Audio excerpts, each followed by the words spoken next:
En tant que délégué PK, mon objectif principal, c'est que tous les enfants de l'école aient accès à la culture et à l'art en découvrant différents lieux culturels, d'avoir une diversité de découvertes dans les lieux culturels. Et donc évidemment, en touchant mes collègues, elles vont justement amener ça dans leur classe.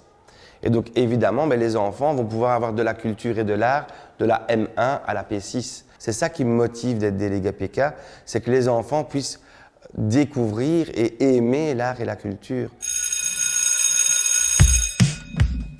Bienvenue dans l'heure de la récré. Alors vous l'aurez compris, aujourd'hui nous allons parler des délégués PK, mais écoutons d'abord ce qu'en disent les enfants. Pour Kim, 11 ans, grâce à notre délégué PK, la prof de sciences a fait une choré K-pop avec nous. À ce stade, c'est plus une déléguée, c'est une magicienne. Louis, 16 ans, nous dit « Le délégué PK ? Ah ouais, le mec qui spam, ça va être génial !» Et nous, on fait genre tranquille, ouais, comme des zombies, tu vois. Camille, de quant à elle, nous dit « C'est le lien Bluetooth entre les professeurs, les artistes et nous, les élèves. » Alors pour parler de ce sujet, j'accueille plusieurs délégués PK ainsi qu'une référente culturelle. Je vais m'adresser en premier à Sylvie, qui est enseignante secondaire à l'Athénée Jean Rostand et dans une autre implantation, je pense. Oui, c'est bien ça, oui, à l'Athénée Royal Magritte de Châtelet. Ok, alors Sylvie, comment est-ce que toi tu es devenue déléguée PK ? Je suis devenue déléguée PK par pur hasard. Donc j'ai croisé mon directeur sur la devanture de l'école avec ses bras en l'air en me disant « Sylvie, PK, ça t'intéresse ?» Et comme je suis une personne qui travaille beaucoup au projet, je lui ai dit oui, sans vraiment trop savoir quel était le contenu du PK. Et en faisant mes recherches, je me suis rendu compte que c'était quelque chose d'incroyable et c'est un peu le sac de Mary Poppins de l'art et de la culture, quoi. Il y a vraiment tout à trouver. Alors, tu parles du sac de Mary Poppins. Je pense que Mary Poppins, pour toi, ça représente quand même quelqu'un également. Quelqu'un en particulier. Parle-nous de cette personne, de cette Mary Poppins, qui est en fait un Mary Poppins. Voilà, tout à fait. Donc, c'est le coordinateur PK de Namur, qui s'appelle Ludovic de Vrint, qui est la référence. C'est lui le sac de Mary Poppins parce qu'en menant des projets autant bien avec les professeurs de sciences, avec les professeurs de français, il a toujours, tout le temps, quelque chose à proposer, un opérateur culturel, un artiste de référence. Et donc, ce qu'il a pu fournir au niveau du réseau de contacts est vraiment magique et incroyable. Et c'est dingue, quoi. Les ressources sont inépuisables, j'ai l'impression. Alors, cette personne dont tu parles, c'est le référent culturel, en fait. Ça, c'est le terme officiel. Alors, on a une référente culturelle ici avec nous, Sandrine Jacquemin, qui est référente culturelle pour le Hainaut Centre. C'est quelque chose qui est revenu souvent en préparant ce podcast. C'est cette importance de cette collaboration entre le délégué PK et le ou la référente culturelle. Oui, tout à fait. En fait, on établit un lien un peu plus privilégié avec le délégué PK. En tout cas, c'est comme ça qu'on essaye de fonctionner pour diffuser les infos qui viennent de la culture, que ce soit accessible par le délégué PK et qu'il puisse le diffuser dans les boîtes mail ou peu importe le moyen de fonctionnement dans chaque école qui est parfois différent, que ce soit la salle des profs ou que ce soit un post, peu importe, sur leur réseau interne, pour que cette info qui vient de la culture puisse être diffusée pour tous les professeurs de l'école et de l'établissement. Pour un délégué PK ou une déléguée PK, c'est impossible de travailler sans ce référent. En tout cas, on est là pour faciliter les choses et pour pouvoir les aider. Et en fonction des projets qu'ils ont dans les écoles qui sont spécifiques à chaque fois, nous, on essaye d'avoir les infos pour pouvoir donner des infos pertinentes et que ça puisse servir, que ça puisse les aider à mettre en place plus d'activités PK et plus de façon de fonctionner et de manière collaborative aussi au sein de l'équipe, quoi. Alors, nous avons également ici parmi nous Isabelle de Blecker, qui est enseignante maternelle à l'école des Renards 1 à Tubize. Alors Isabelle, je pense que toi également, de ton côté, cette relation avec ta référente, ça t'a permis de mettre en place un certain nombre de projets. Oui, j'ai rencontré Bénédicte Mayer il y a à peu près 4-5 ans maintenant, au tout début. Et Bénédicte est là à chaque réunion que je demande pour créer des projets. Donc, on a déjà eu le street art à l'école. On a déjà eu l'année passée la préhistoire pour les M2 jusqu'au P2. Et on a fait aussi les gallo-romains, M2, P2. Et cette année, on part sur 2 projets. Toute l'école est sur un projet de jeunesse musicale et donc de la musique à travers le monde. Et un deuxième projet qui est des M2, P1, P3, qui, là, c'est une création d'un livre et normalement, pour la suite, une pièce de théâtre qui sera créée à partir de ce livre. Ok. Mais Alors, Bénédicte est tout le temps là. Elle est disponible autant par téléphone qu'en visuel. Je la rencontre assez régulièrement. Et elle vient à l'école aussi remotiver quand je vois que mes collègues ne suivent plus. Alors, un autre rapport qui doit se créer pour la mise en place du PK et qui est un des rôles du délégué PK, c'est le rapport avec la direction. Alors, nous accueillons également ici Christophe, qui est enseignant à Bruxelles. Oui, c'est bien ça, oui, à l'Institut des Sœurs de Notre-Dame, à Anderlecht. Alors, ce rapport avec la direction pour la mise en place du PK, est-ce qu'il est facile? Est-ce que vous vous sentez, en tant que délégué PK, soutenu par la direction? Il est harmonieux, en fait. On a vraiment des heures pour pouvoir implémenter certains projets PK, soit sur tout un degré, soit sur toute une année. Et donc c'est vrai qu'il y a régulièrement des réunions avec la direction adjointe, dans notre cas, et ma collègue qui est également référente déléguée PK. Et donc on a des réunions à 3 qui permettent de pouvoir propulser certains projets dans l'école et de les faire connaître et de permettre de rassembler les collègues, de fédérer les collègues autour des projets. Ça, c'est un élément important, évidemment, aussi. Hein. C'est fédérer les collègues, c'est d'essayer de faire en sorte que ces collègues soient motivés. Est-ce que c'est le cas en pratique? Est-ce qu'on a une équipe éducative qui est à 100% convaincue par la mise en place du PK? On a des collègues qui sont majoritairement partants pour s'engager dans toute une série de projets. L'enjeu, c'est d'expliquer correctement en fait les projets, de communiquer correctement à propos des projets et de leur permettre de comprendre ce que ces projets vont pouvoir apporter à leurs élèves dans les différentes matières aussi. Et tout simplement de faire passer le message afin qu'ils connaissent les objectifs en fait. Donc si je dois vous donner un exemple concret, on fait venir une troupe d'improvisation théâtrale qui fait partie de la Fédération belge d'improvisation théâtrale à l'ISND. Et donc on réunit l'entièreté des professeurs de français pour leur présenter tout ce que l'improvisation théâtrale peut apporter aux élèves. Et on essaye de parler de certaines thématiques avec eux. Et ça leur permet vraiment de pouvoir prendre part à ce projet-là, d'accompagner le projet du début jusqu'à la fin et de même pouvoir suivre les élèves en atelier. Donc c'est tout un...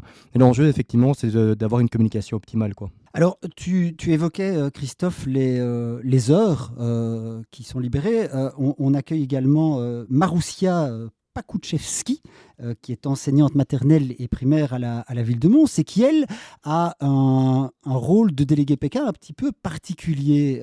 Parle-nous un peu de cet aspect particulier de ton travail de délégué PK. Parce que tu n'es pas dans une seule école. Non, moi j'ai 7 implantations dans le PO de la ville de Mons.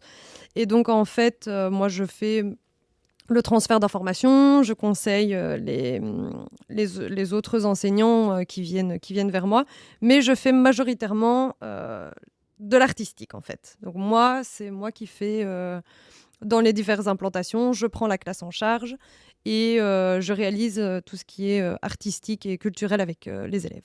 Mais tu vas dans ces écoles pour faire un remplacement de professeurs qui disparaissent en fait à cette heure-là. Ils sont en fourche, il faut quoi? Non, ils ne sont pas en fourche en fait. Donc les heures sont appelées missions collectives et permettent à l'enseignant de sortir de la classe et d'aller par exemple avec la direction travailler sur tout ce qui est plan de pilotage, choses plus administratives que l'on nous demande maintenant.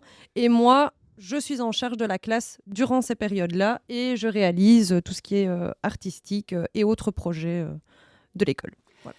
Alors également parmi nous, Christelle, qui est enseignante primaire à l'Athénée Royal de Rixensart. Je pense que toi également, tu es concernée par cet aspect de mission collective. Oui, c'est ça. Moi, j'ai 3 heures de mission collective, dont 2 pour le PK toutes les semaines, en fait. Et donc, voilà, ça permet de mettre en place le projet PK plus facilement. Je peux aller dans les classes aussi et voir avec les collègues ce qu'elles ont besoin comme aide particulière et relier aussi avec Bénédicte.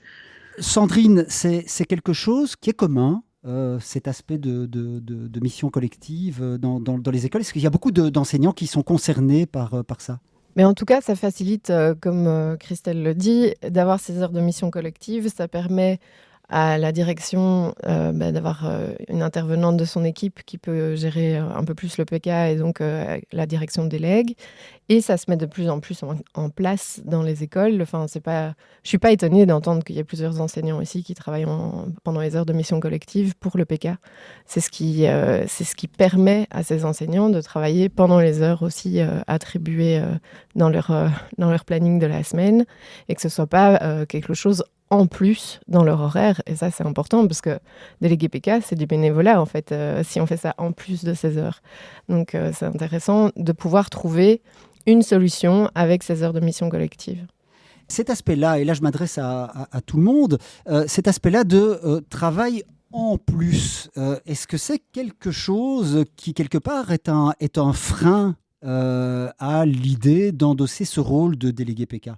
Je te vois réagir, Christophe. Ouais, il faut bien comprendre qu'effectivement, c'est un investissement considérable quand il faut proposer des projets culturels, des expériences culturelles, permettre aux enseignants de pouvoir également remplir toutes les conditions administratives aussi et de pouvoir remplir les documents qu'il faut pour ces projets, une communication quand même assez précise dans l'école. Donc il y a toute une série de tâches effectivement qui s'ajoutent à nos missions déjà quotidiennes. En fait, on pourrait très bien se dire cette année, je vais permettre de faire une activité sur une année, mais lorsqu'on est passionné, on a envie d'en faire plus et donc on a envie forcément de pouvoir permettre à chaque élève d'avoir accès à la culture de chaque degré, de chaque année. Et donc, du coup, il faut de temps en temps que quelqu'un te dise il faut s'arrêter. Et donc, effectivement, ça peut prendre un temps considérable et ça s'ajoute à une charge de travail déjà considérable. Ouais. Sylvie, tu voulais réagir?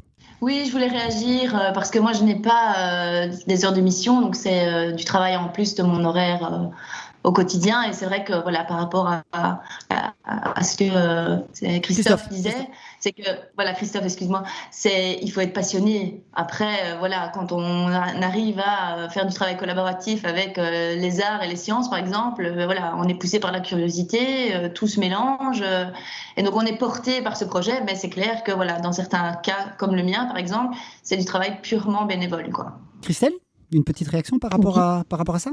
Si, bon, en primaire, j'ai pas l'impression que c'est vraiment du travail en plus c'est que l'équipe est partante pour ce genre d'activité, donc c'est peut-être moins difficile qu'en secondaire d'aller convaincre un professeur de sciences de faire de l'art dans son cours. Ici, on en fait plus facilement, en tout cas en primaire, et en maternelle aussi encore plus. Mais vous faisiez, tu m'as dit, en préparant ce podcast, tu m'as dit on faisait déjà beaucoup d'activités PK auparavant. Dans l'école. Oui, c'est ça. On faisait déjà beaucoup de sorties culturelles et artistiques dans chaque degré. Donc en fait, voilà, ça continue. Ce qu'il y a juste maintenant qui change, c'est qu'on se met d'accord sur un thème pour l'année. Et voilà. Oui, vous mettez d'accord sur un thème pour l'année, mais vous avez également implémenté une notion qui est importante dans cette idée du PK, c'est que c'est le parcours d'éducation culturelle et artistique. Parle-moi de ce travail sur la notion de parcours. Oui, ben en fait, on a installé à la salle des professeurs un tableau avec une colonne par année, enfin une colonne pour les maternelles et une colonne pour chaque année du primaire. Et chacun va y mettre en fait les activités qu'il a réalisées au cours de l'année. Et donc, ça permet d'avoir une vision de ce que chaque classe a fait. Et puis, ce tableau fin d'année, on en fait une photo et on va le placer à côté, enfin dans la salle des profs à côté du grand tableau de l'année suivante. Comme ça, on peut regarder, avoir une idée de ne pas, enfin, éviter de faire des doublons, de se dire tiens, telle classe, ils ont déjà travaillé ce thème-là, on ne va pas refaire ça par la suite. Je vais maintenant m'adresser à Isabelle. De ton côté, Isabelle, par contre, d'après ce que tu m'avais dit, c'est pas le pays des bisounours. Disons que mes collègues on avait commencé, ça allait avec le street art, mais comme ça n'a pas abouti comme mes collègues voulaient, on a eu quelques petits désillusions, enfin, une grosse désillusion. C'est difficile de relancer un énorme projet. Elles sont pas vraiment partantes. Donc, l'année passée, j'avais recommencé avec 3-4 collègues. Ça allait. Donc, cette année, je pensais relancer avec toutes mes collègues en me disant ça va aller. Ça a été très difficile de trouver quelque chose qui puisse leur plaire parce qu'elles veulent que les parents voient ce qui se passe et il faut que, je veux dire, le travail soit bien mâché. Il faut que si je prends des rendez-vous, je prenne les rendez-vous pour mes collègues, que je leur dise c'est telle heure vous faites ça, c'est telle heure vous faites ça. Et c'est plus difficile parce que je n'ai pas non plus d'heures de mission collective. Donc, je travaille, je prends les rendez-vous, je vois les personnes en dehors de mes heures scolaires, pendant les congés la plupart du temps. Et après, je reviens avec un dossier complet, créé, pour le montrer à mes collègues.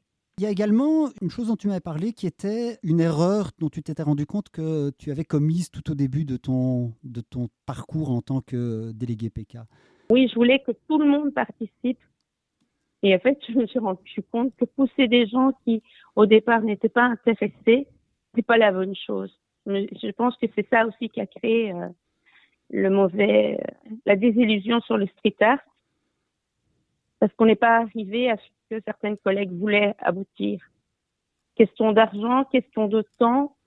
Et c'est surtout que mes collègues me disent, mais ça prend du temps dans nos activités scolaires. J'ai beau expliquer que ça fait partie du temps scolaire, que ça apporte des choses aux enfants et qu'on peut mélanger autant français, maths, que géo, que histoire. Justement, avec la préhistoire et les gallo-romains, j'ai voulu essayer de leur prouver qu'on pouvait mélanger le PK à plein de choses. Mais il faut que cette année, ça fonctionne. J'ai essayé de relancer, mais il faut vraiment que cette année, ça fonctionne vraiment bien. Maroussia, tu voulais intervenir ? Oui, je voulais dire, en fait, je pense que là rentre quelque part cette facilité d'heures de mission collective, parce que donc nous, donc moi par exemple, je rentre dans les classes et donc en fait, je n'impose rien. Je suis en corrélation avec mes collègues, nous choisissons ensemble sur quoi nous allons travailler et ensuite c'est moi qui réalise et donc en fait, ça ne leur ajoute pas une tâche artistique ou culturelle qu'elle n'aimerait pas, puisque c'est moi qui la réalise. Donc je pense que quelque part, les heures de mission collective apportent ça aussi, c'est qu'on ne doit pas forcer, entre guillemets, des enseignants qui seraient moins attirés par tout ce qui est artistique et culturel. Et c'est quelqu'un qui aime ça, qui réalise ça, quoi. Tu me disais que tu travaillais avec les enseignants que tu remplaces pour que tes heures ne soient pas juste, on a tout d'un coup maintenant une période culturelle et artistique et puis basta. Explique-nous. Mais en fait, donc, moi, par exemple, je choisis avec mes collègues le thème sur lequel nous allons travailler. Un aspect pratique, c'est que avec certains collègues, je travaille sur les différents artistes autour du monde et en fait, ça leur permet à eux de pouvoir passer sur l'éveil aux langues ou ce genre de choses. Ou je peux rattacher une toile sur laquelle j'ai travaillé. Par exemple, je cite Guernica. Guernica, c'est retravaillé ensuite en français, c'est retravaillé aussi durant les heures de citoyenneté, durant plein de choses auxquelles on n'était pas forcément rattaché avant. On pouvait aller dans un musée et puis ça tombait un petit peu à l'eau ce qu'on avait vu. Moi non, moi je viens rattacher, rechercher ce que j'ai vu dans le musée et revenir sur le vécu des enfants pour en reparler, moi, ou les enseignants qui après reprennent leur classe comme moi je suis partie. Sylvie, je pense que c'est un aspect également qui, toi, t'as touché, cet aspect de transversalité lors de la mise en place d'un projet, cette prise de conscience que des projets culturels et artistiques peuvent se rattacher à des cours aussi variés que les sciences, les mathématiques ou même parfois l'éducation physique. Oui, tout à fait. On a participé donc l'année passée au projet Ariane, donc ça mêle les arts et les sciences. J'étais très curieuse de voir un petit peu le lien qui aurait pu être fait. Et donc, en fait, on est vraiment parti sur l'aspect scientifique au Centre culturel scientifique de Couillet. Et puis, on est parti sur le vecteur de Charleroi, où là, on a des artistes qui ont vraiment travaillé, mais le corps humain, le système nerveux. Et donc, on a fait des productions artistiques qui étaient totalement en lien avec les sciences et qui avaient vraiment il y avait vraiment le contenu qu'il fallait. Donc, c'est vrai que cet échange pluridisciplinaire m'a vraiment très, très surprise et agréablement surprise. Alors, un aspect que je voudrais évoquer maintenant avec vous, c'est si vous aviez aujourd'hui la possibilité de vous adresser à votre moi avant que vous ne deveniez délégué PK, ou alors juste au moment où vous êtes en train de le devenir. Qu'est-ce que vous lui diriez basé sur votre expérience? Je vais commencer par Christelle. Mais peut-être de ne pas, d'oser aller vers mes collègues, parce que je suis quelqu'un quand même d'assez timide, et donc au départ, ce rôle d'aller commencer à fédérer tout le monde, je restais un peu en arrière, et donc voilà, ça c'est oser aller vers les autres et discuter avec les autres et pour mettre ces projets en place. Christophe, de ton côté, si tu pouvais t'adresser à ton moi plus jeune. Peut-être de me dire qu'il ne faut pas forcément, dans un premier temps, amener un nouveau projet culturel dans l'école, mais tout simplement voir ce qui se fait déjà de riche au niveau culturel. Donc, essayer de répertorier toute une série de projets intéressants et de les valoriser au sein même de l'école.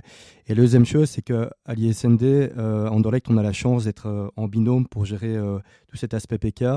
Et donc, peut-être de me dire qu'on n'est pas obligé de gérer un projet en solitaire, je dirais, jusqu'au bout, mais de vraiment ne pas hésiter à s'appuyer sur cette personne qui travaille avec nous pour pouvoir éventuellement allouer notre temps à peut-être un peu plus de communication dans l'école. En tout cas, vraiment se faire confiance au sein du binôme. Je sais que dans certaines écoles, c'est pas le cas. Je pense qu'il y a des enseignants qui sont parfois seuls face à cette mission, mais je pense qu'être en duo, c'est vraiment hyper riche pour le projet en tout cas. Ouais.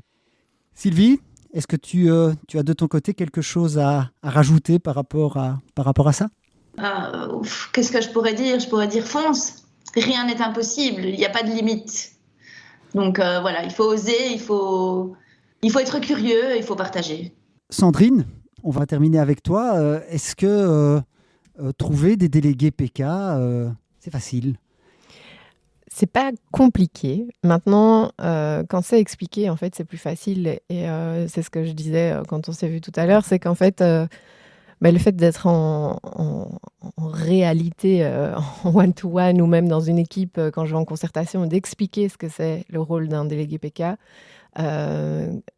ça reste humain, en fait, d'expliquer aux personnes qui sont là devant nous, alors que d'envoyer un mail, c'est plus compliqué pour que la personne réceptionne l'information et se rende compte. Et donc, vraiment, moi, je dirais, le fait d'expliquer ce rôle de visu, en fait, c'est ce qui permet d'avoir des délégués PK et que les équipes puissent comprendre que c'est OK, qu'on peut être deux, on peut être en binôme, comme disait Christophe.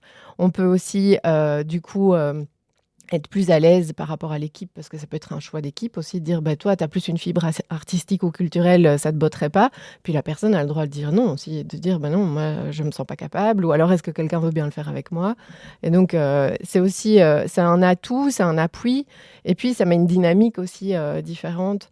Le fait de faire du lien entre toutes les activités qui peuvent être déjà là, comme Christophe disait, il faut partir de ce qui est déjà là dans les équipes. Je crois que c'est super important. Je pense que ce qui est important aussi, c'est de prendre du plaisir. Et on le dit pour nos élèves, pour les élèves, mais il faut aussi que ça reste du plaisir pour les enseignants. Et donc ça, c'est super important en fait, de pouvoir accompagner les infos qu'on va recevoir du référent ou de la référente culturelle et de diffuser l'information dans l'équipe.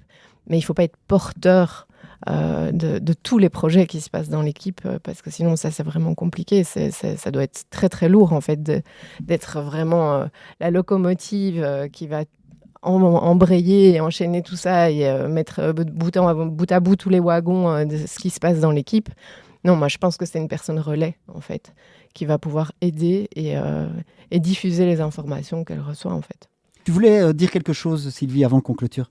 Ben oui, en fait, je voulais vraiment remercier énormément les référents culturels PK parce que même si nous, dans nos classes, voilà, on avance et on a des projets, mais clairement, avec eux, ça donne une dimension tout autre et qu'ils sont vraiment indispensables. Donc, je fais un gros cœur sur vous et merci énormément pour toutes les ressources et pour tous ces beaux projets. Alors, pour le moment, on n'a pas l'image, mais on a vu effectivement que tu faisais le gros cœur avec tes mains. Donc, oui. bisous, bisous. Oui, voilà. oui. Alors, Tout à fait. Maroussia, tu voulais toi également dire quelque chose, d'autant plus que toi, tu peux la regarder droit dans les yeux en disant ça. Oh, ça va être... Oui, parce que du coup, Sandrine, qui est à côté de moi, il m'a délégué PK.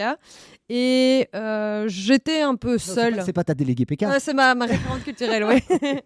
J'étais un peu seule face à toutes mes implantations et à tous mes établissements. Et puis, elle est arrivée comme ça et elle m'a donné un nouvel élan. Elle m'a donné plein de pistes, elle m'a donné plein d'outils sur lesquels je me forme, etc., où elle est toujours présente. Et c'est pour ça aussi qu'elle est présente là aujourd'hui, parce que je lui ai demandé d'être avec moi. Et donc, voilà, un grand merci à toi. Et j'espère qu'on continuera comme ça. Grand plaisir, en tout cas. Ah, et Christophe également voulait intervenir. Mais bien entendu, je voulais remercier tous les référents culturels PK, mais est-ce que je peux citer deux prénoms? J'ai une de mes collègues qui était déléguée PK à l'ISND avant, qui est partie comme référente culturelle dans la province de Liège, donc Sophie Fétoès, qui est vraiment une personne vraiment adorable et hyper calée, en tout cas sur toutes les questions de PK. Enfin voilà, elle est vraiment géniale. Et alors l'autre, c'est vraiment la personne qui m'a vraiment conforté dans cette mission PK, qui est Véronique de Crenard, qui communique énormément avec nous et qui nous donne vraiment la niaque. Et donc je la remercie tout particulièrement. Eh bien voilà, c'est sur ces remerciements que nous allons clôturer l'heure de la récré, le podcast du service de pilotage du PK. On va terminer sur ces mots de Jean, qui est le collègue d'une déléguée PK, qui nous dit « Travailler avec une déléguée PK, c'est un peu comme monter un meuble Ikea sans notice, avec un clown et un prof de maths. Et miracle, à la fin, eh bien, ça tient debout. » La déléguée PK, elle garde le rythme, elle sourit quand tout part de travers, elle trouve toujours le moyen de dire « C'est une belle dynamique, même quand il y a de la peinture sur les murs et des plumes dans la photocopieuse. » Elle débarque avec des idées lumineuses, souvent à 8h du matin, avant le café, du genre « Et si on faisait un projet avec un graffeur et la prof de latin ?» Et nous, évidemment, on dit « Oui !» Parce qu'au fond, derrière ces grands gestes et ces post-it multicolores, il y a cette incroyable envie de faire entrer l'art à l'école, même quand l'école traîne un peu les pieds. Alors oui, parfois ça finit avec des paillettes dans la salle des profs, un piano au plafond et des élèves qui dansent pendant le cours d'histoire, mais honnêtement, on ne voudrait pas revenir en arrière. Voilà, c'est ici que se termine l'heure de la récré, ce podcast du service de pilotage du PK, et on vous donne rendez-vous dans environ un mois pour un nouvel épisode. À bientôt.